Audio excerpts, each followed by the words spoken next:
Hi, it's Kelly Dumar. I'm so delighted to be here from the International Women's Writing Guild, producing our bi-monthly open mic, and it is May 20th, 2021, and I'm excited to introduce you to our featured reader, our featured author for today, and that is Michelle Bowdler, who's going to be reading from her book, Is Rape a Crime?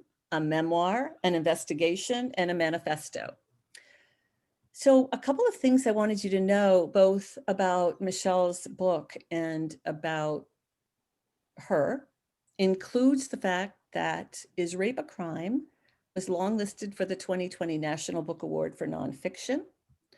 It was Time's 100 Must-Read Books of 2020, and also a Best Book for Publishers Weekly in 2020. So a couple of other things I want to mention. Raquel Aparicio wrote for the Boston Globe about Is Rape a Crime? The inquiry Michelle Bowdler poses in the title of her debut book, Is Rape a Crime?, is neither a trick nor a rhetorical question. It is an indictment of one of the most glaring contradictions of the US criminal justice system. Despite criminal codes, special police units, and legislation, law enforcement and prosecutors continue to fail to investigate rape and sexual assaults as scrupulously as other equally brutal felonies. And the victims, the term that Michelle prefers over survivors, and their experiences are largely minimized and dismissed by a flawed and harmful process. Kirkus gives Michelle a really strong review as well for this book. It's divided into three parts, as you will probably hear from Michelle, a memoir, an investigation, and a manifesto. And it says that Michelle moves effectively among the personal and the political, and poignantly explains how watching the 1991 Anita Hill hearings and witnessing the despicable reactions by male senators and media to her testimony helped crystallize her activist mission, and she consistently shows herself to be a tireless advocate. Ultimately, she has learned to ask, if rape is considered a crime, why were there no investigations into her own? And when will anything change? So Michelle, who is she? She has worked in the public health field for years on issues of addiction, violence prevention, sexual health, HIV education, and prevention. She has been involved as well for over a decade working on social justice issues related to rape and crimes of violence. Currently, she has the pleasure and honor of working as Executive Director of Health and Wellness at a major university in Boston, Tufts, where her work involves efforts to provide excellent sexual assault prevention and treatment for students in addition to mental health and healthcare. She's a graduate of Brandeis University, where she studied and fell in love with literature and writing, and the Harvard School of Public Health, where she learned that so much of healthcare access and outcomes have a social and cultural component. Michelle is married to a wonderful woman, and they have two awesome children. Michelle, welcome to the International Women's Writing Guild, and we're so glad you're here to read from us from your excellent book this afternoon. Oh my goodness, thank you so much. That was really so kind of you, Kelly. And thank you to all of you. I'm so excited to be sharing this time with you, and I actually can't wait to hear your reading. So thank you for having me. I'm going to read two short pieces from my book, and then Kelly and I are going to have a conversation, and I'm happy to answer questions. And I think that's only going to last till probably the latest 2:30, so we could hear from all of you. But I wanted to say that my book really is a combination of inquiry and memory. And so parts of it are very much memoir, and parts of it are then research into, so that you can juxtapose the state of what's happening in our country and the minimization of sex crimes with the actual experience of survivors and victims who can live with the impact of trauma for decades. And so I'm going to read a very short piece to start, that sort of helps us understand the stakes, having to do with the rape kits that go uninvestigated in our country. And then, I'm going to read a short piece in the end about time with my family at the end of the book, when I have looked into my cold case and did not get the answers that I had hoped for. And that's really much more of a piece that speaks to my heart. So thank you again, and let me start reading, and I'll introduce the second piece when I get to that. Okay. A decaying warehouse sat somewhere in Detroit. Birds flew in and out of open windows, the floors littered with stray feathers and rat droppings. Long ago, its thermostat had broken, and what lay stored inside became subject to temperatures that sweltered past 100 degrees in summer and dropped below freezing in the cold Michigan winter. Inside the building, in 2009, boxes sat stacked from floor to ceiling, filled with forensic evidence, over 11,000 untested rape kits. For the 11,000 human beings that each one of those uninvestigated cases represented, no call ever came. Worse still, when the city finally began to go through the evidence kits, they found matches to serial rapes that might have been prevented had they tested them sooner. In fact, 817 serial rapists were identified, and 50 of them each had 10 to 15 hits among the evidence tested.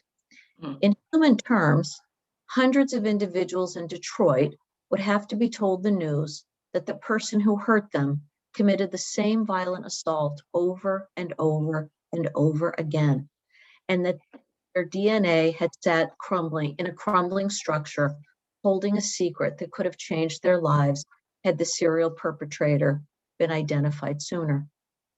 What happened in Detroit was no anomaly. Human rights groups identified cities that ignored rape evidence for decades: Dallas, Los Angeles, Cleveland, Memphis, Las Vegas, Houston, Milwaukee, and dozens more. Estimates of how many evidence kits in the country had never been tested were as high as 400,000. The kits were abandoned, the stories tied to them left behind.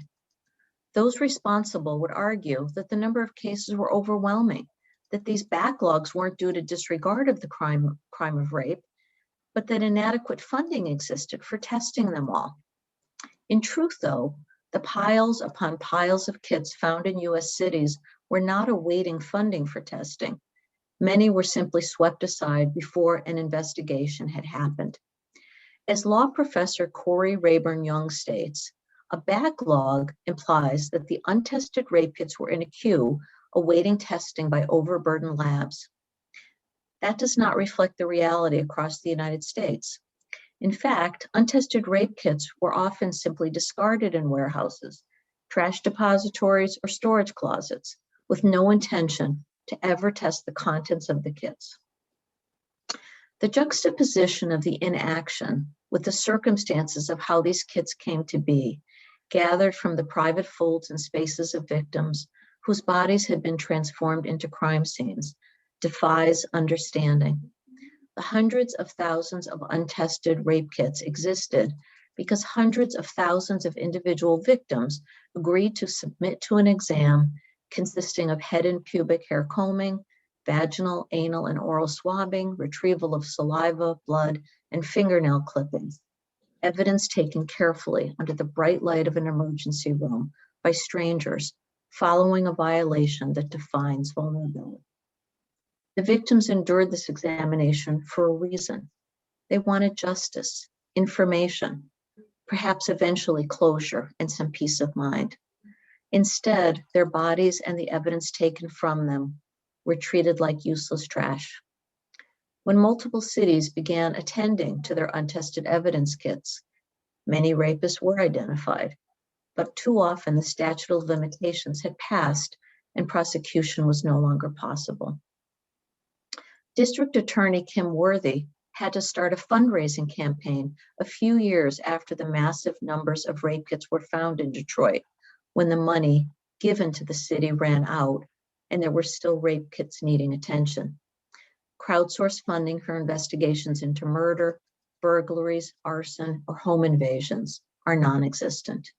No, rape appears to be the only crime requiring this outrageous funding method. So I'll stop there.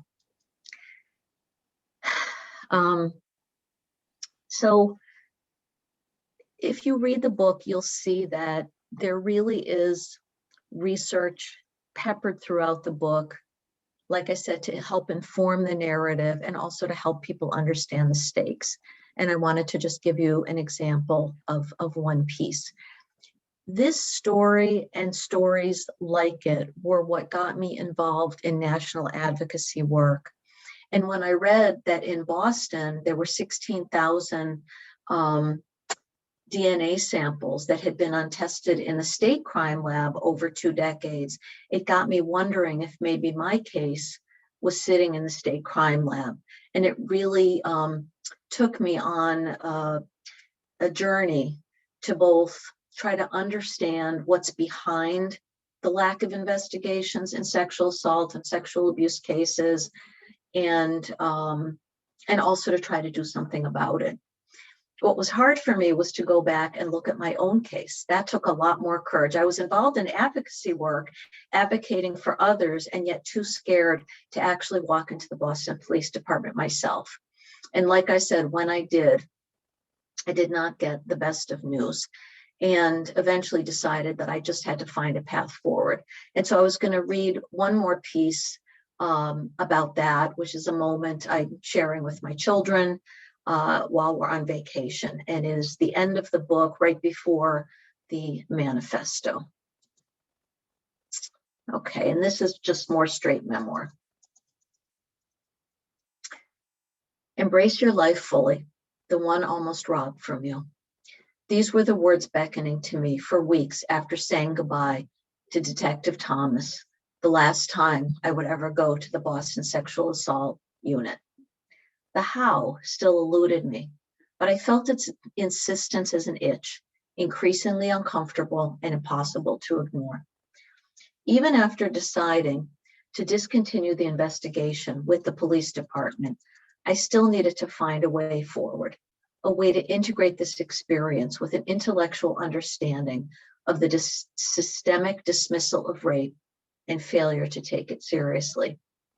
In that state between awareness and action, while trying to gain my strength back after 2 failed efforts to close my case, I grabbed snippets of meaning from the past and sharpened my resolve. Mary had gone out for a long walk with our new puppy to try and wear him out, and I stayed home to take a nap. As I began to let sleep blanket me, a memory emerged of a time when our tiny family took a vacation. My children's need to have me present shook me out of the distance I often created when overwhelmed by trauma. Mom, you promised to go into the water with us. Becca sits on my lap in her soaking wet bathing suit. Her pink and green beach towel lay on the floor next to her feet, heavy with lake water and sand. My shorts absorb the lukewarm water dripping from her suit, and I try to keep my shirt dry by holding my arms up across my chest as she presses her wet back into me. At the time, she is 8 years old and 60 pounds of solid muscle. I am no match for her strength or determination. Please, Mishy, you're already wet now, and you said you'd play in the water with us on this trip. Becca jumps up, hoping I'll be uncomfortable in my wet clothes and have to change. Go put your suit on while I have a snack, she says. Don't worry, we'll keep a good eye on you. The water isn't over your head until way past the dock. Ben and I will be with you the whole time, and we know what we're doing. I stand up, trying not to drip water on the AstroTurf carpet that covers the bottom level of the lake house we're renting for a week in New Hampshire. It's day 3 of our late August vacation, and Becca hopes for more than my day 1 dip in the water up to my ankles and my day 2 ride on a blow-up raft wearing a life jacket and yelling multiple times, "Don't rock the boat so much." This does not qualify in her mind as keeping my promise to get in the water. Okay, I admit, I said I'd go in the water. I didn't say I'd try swimming. Would a canoe ride do? Becca puts her hands on her hips. Wait, didn't you learn how to swim when you were little like we did? That's a really good question, I stall. Did I ever tell you my dad was a lifeguard? Now Ben is interested. Your dad was a lifeguard? He must not have been a very good one if he couldn't teach his own kid how to swim. Remember I told you he died when I was little and I hadn't learned yet? We've been swimming since we were 2 years old. Why didn't you learn before he died? Did you try and just sink like a stone? I look at his lanky pre-adolescent body. He reminds me of a Great Dane puppy, his arms and legs growing so fast he doesn't know what to do with them. We lived in Chicago. The only time we were near water was when we went to the community pool, and we didn't do that very often. Go put your suit on already, and we'll wait for you outside. Okay, but don't go in the water unless Mary and I are down there, I bluster. That's the rule. You have to have a grown-up with you. What are you going to do? You couldn't save us anyway. We'd have to save you saving us, Ben says. I think the rule should be that you can't go into the water unless one of us is there. I walk upstairs feeling like I'm heading to my own execution. It's my dearest wish for my children to see me as someone who makes an effort not to let her fears get the best of her. But this feels like more than I can do. I pull the one-piece suit on and sit on the side of the bed, trying to collect myself, trying to breathe. Do they know what a hard time I'm having? Do they ask Mary when I'm not around what's wrong with me? Or is it possible they can't tell how jangled my nerves are? It seems to me they go to her more often these days, for both fun and comfort. I'm so ashamed about the anxiety that washes over me and feel helpless when it does. I can do this, I whisper. Come on, Mom, hurry up. I hear them both shouting from the small sandy beach.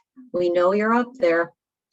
I look out the window and see them playing in the sand, staying out of the water as instructed, and my heart flutters. I'm on my way, I shout back, zipping up my life jacket. The afternoon in the water goes better than expected. Becca uncovers a blow-up tire near the dock, and I plop myself down inside it. We agree that they can push me in it as long as we stay in the shallow end, which goes on for a mile as long as we stay near the shoreline. Becca suggests a game so that we can take turns in the tire. I spy with my little eye. The tire sitter names a color of a secret item, and whoever guesses the right object gets a turn being spun, and then they spy something with their little eye. I much prefer being the one spinning the tire rather than the one in it, so I make my clues super easy, saying I spy something blue while staring straight up at the sky. Still, we manage an afternoon of delight with some glorious memories made, and I survive the effort. I even suggest a repeat the next day, rushing down ahead of both kids with my life jacket in hand. This memory danced in my mind as sleep found me. Hold on to these memories. Hold them tight, I repeated, reassured to be reminded that love and joy sat somewhere deep inside my body, waiting to be elevated into the light. Somehow I understood this was the foundation for my way forward. I grabbed hold.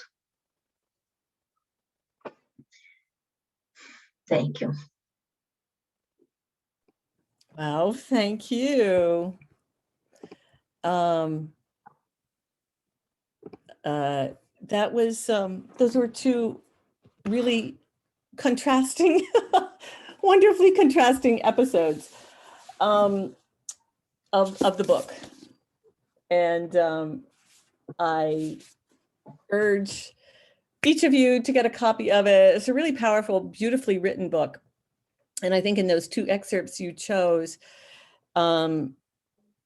you brought us to a sense of almost a despair in the first, where we have to face this almost insurmountable way that these rape kits have been treated, which the rape kits represent the most intimate, generous sort of like, or not even generous, but the most intimate details about a very difficult crime. And then with these wonderful children, there's so much beautiful hope in this book, Michelle. And I haven't been able to put it down. It's so moving, beautifully structured. And in my experience of reading it, because you do blend so effectively the personal and the political, and give us your own personal memoir of the experience of the rapes that happened, but then in and out of different sort of a nonlinear narrative to your coping. And one and very this is also a wonderful passage, this passage you just read, that really shows how much the experience of this trauma impedes a victim, a survivor, her whole life. That it is, it comes into every area. And I think you do a beautiful job narrowing the lens, but taking us through these really despairing and then these other hopeful times, because you're super honest in it about the hopeless times, the overwhelmed times, the almost shut down completely times, the defensive times, and then the step forward times. And so it's so beautifully balanced. But then you get into this whole brilliant analysis of, let's look at this from a social perspective. What is going on here, you know, with how our society is treating this felony. You ask on page 6, are there other crimes where the first question asked is whether the victim is being truthful, and where there is no ensuing investigation to determine if that presumption can be backed up with facts? So, you know, on every page, there's like one of these like things that feel really shattering, but an important question. So we have to break open and we think about the personal, your personal, we think about all the people we know or love, we think about our own selves in these experiences, and then societally, what is going on, first of all, with the criminal justice system, and then, you know, the larger society, even with politics.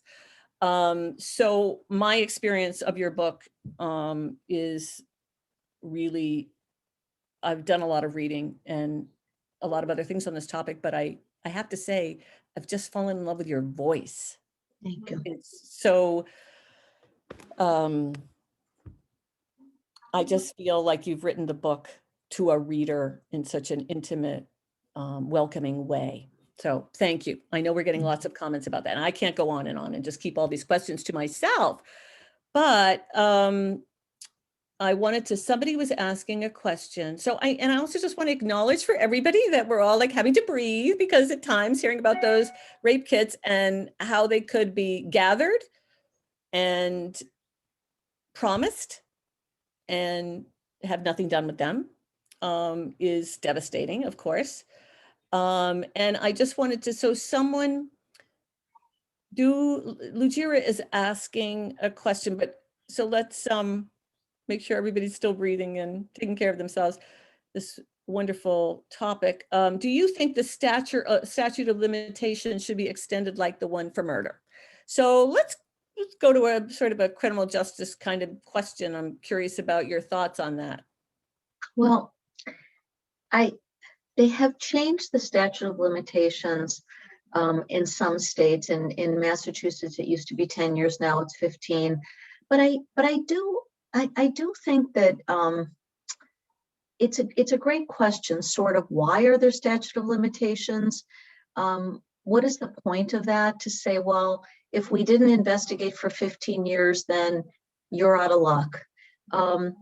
You know, I'm not somebody who is a big fan of how our current, that's an understatement, of how our current criminal justice system is working or not working.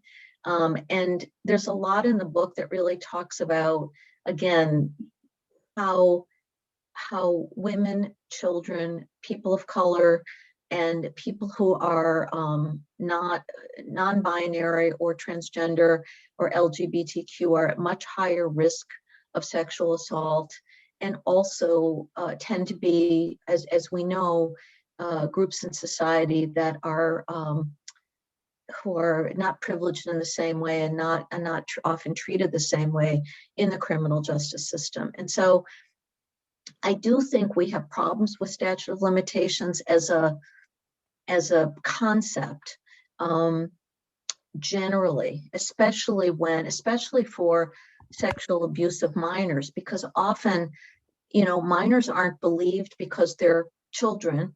And then when they are old enough to talk about it, there can't be prosecution or even let's say accountability more than prosecution. There can't be accountability because too much time has passed. And I think those things should be looked at critically, but also look at the way in which our criminal justice system just lets down so many people and doesn't respond the same depending on who's making the complaint or who's the person being accused.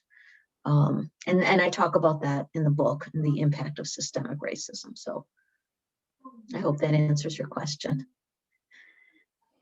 Yes. Why?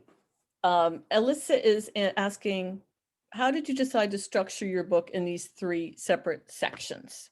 Well, that's a great question. I actually have some people from my writing group in this event today. I think structure is one of the hardest things for writers.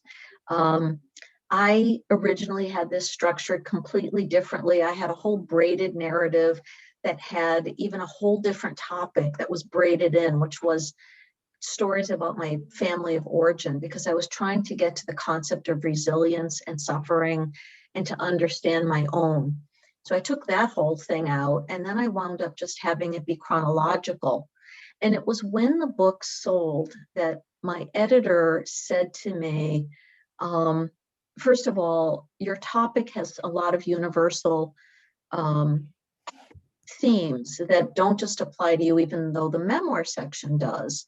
Would you be willing to do some research and really amplify some of the issues that you talk about, like how rape victims are often temporarily homeless and have job loss and educational loss and often have trouble in intimate relationships and sometimes have addiction issues and why that happens. And so I added in research at the end, and a lot of the structure came at the very last set of edits when we were figuring out the subtitle, and what was this book? It was a memoir, but it was also a deeply researched piece of work, and we wanted people to understand from the title what it was, and then it was structured in that way.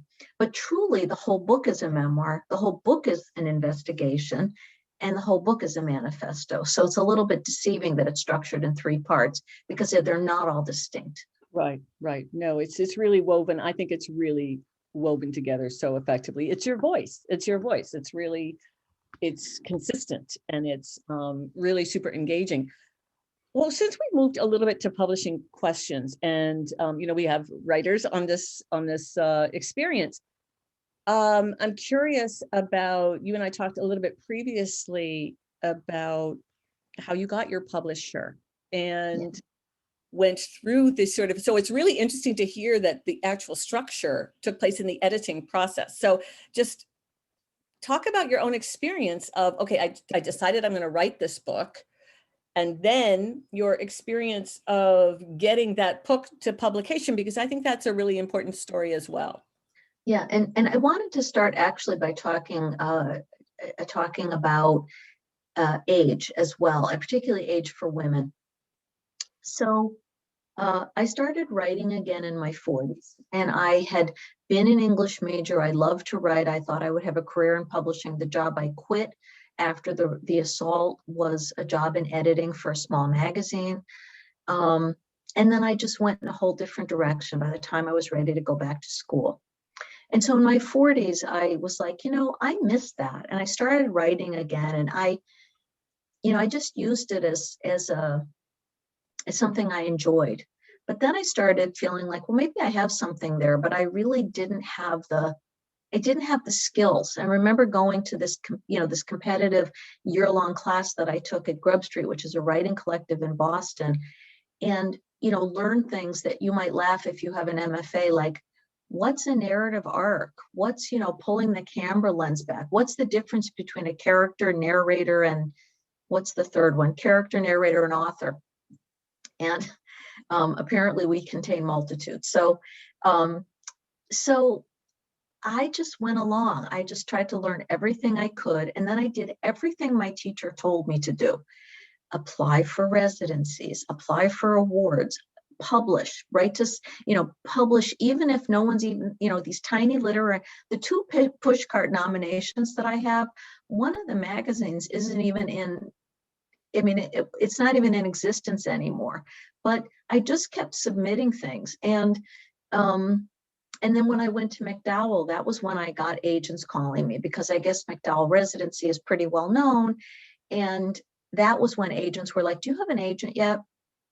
So I also have a little bit of a social media presence. That's a wonderful question. We've got a lot of writers in this webinar. That's right. I'd love an agent to ask me if I had an agent yet. Thank you very much. Right.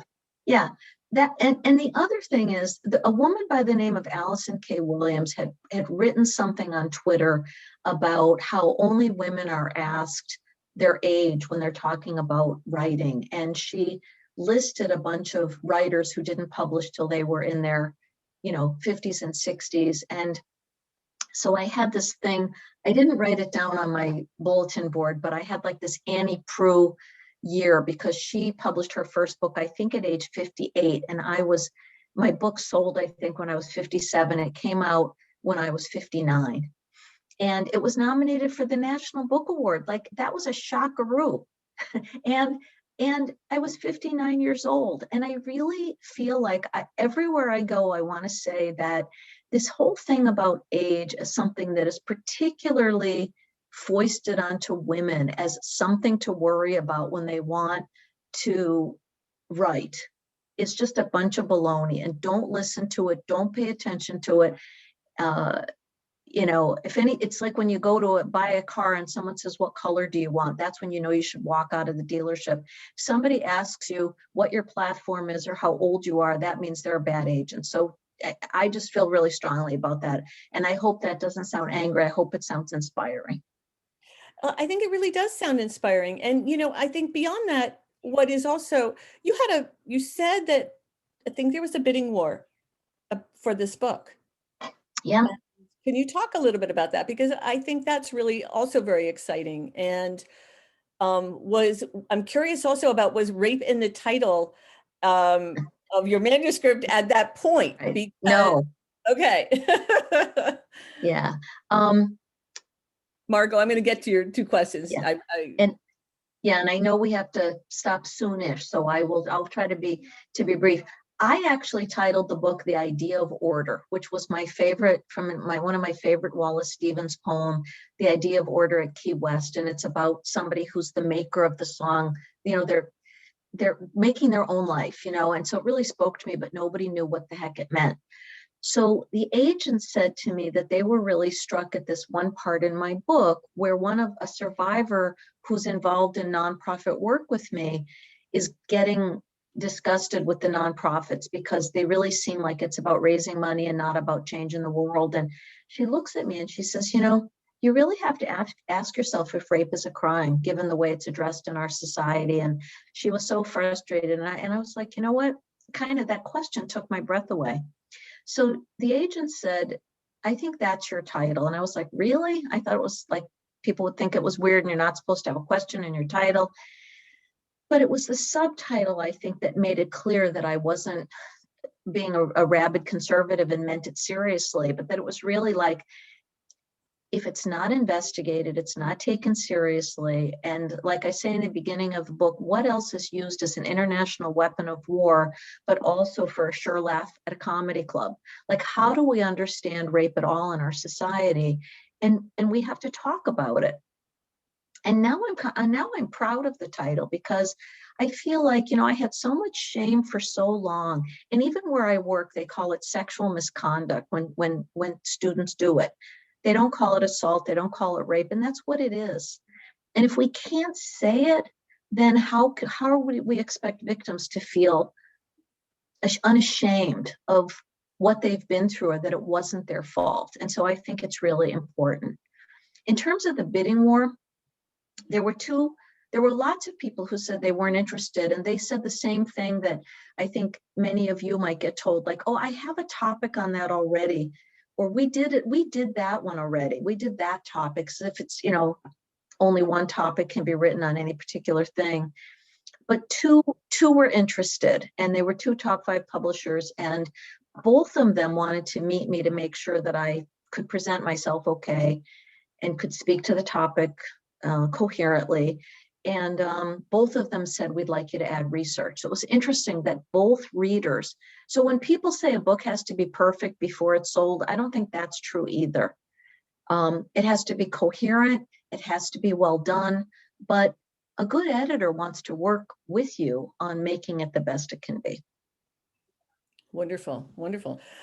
Margot asked a couple of questions. I'm going to just raise this one. What do you think, she asks, helped you get into McDowell, as even that is quite an accomplishment? Yeah, so I have something to say about McDowell, which is I was at Ragdale and I was with a woman who, her name is Honor Moore, and she's been around everywhere and she's been to every major residency. And I'm like, Honor, what should I do next? I keep getting rejected. I've applied to all these. And she said, listen, I seem to remember that McDowell has something in their charter.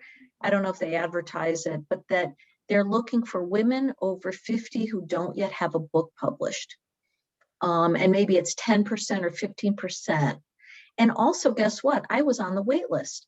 And I specifically applied for the December residency and said that the best time for me to go would be right around Christmas, because I don't care about Christmas. And yes, Honor is amazing. She's such a nice person. But I figured, okay, all those famous writers, they all go in the summer because they're all teaching all year. So I'm going to apply. Like, it was very strategic. You were. and then I was on the waiting list, and I said, I'll go for 2 weeks. I'll go for 3 weeks. I don't care.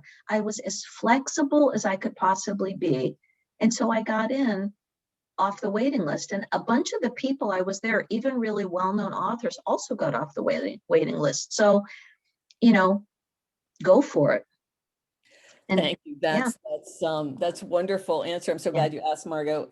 And so, I don't know, here's the good news, because we've not had enough time with Michelle, is that Michelle is a member now of the International Women's Writing Guild. She's one of us. We're so happy about that, because we really, I don't know, I could spend lots more time really talking to you today.